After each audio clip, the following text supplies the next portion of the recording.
affaire bi amul benn explication événement bu ne fekkee naa ko fii gàddu caméra mais lii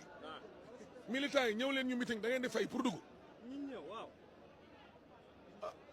loolu day man day maa ngi koy doo gis. marketing bi am ci ginnaaw la da nga gis jaaykat bu yor banaanaam sax ne banaana Sonko yaa ngi. waa ji daa barkelle bi mu fi waxee affaire beñe dugub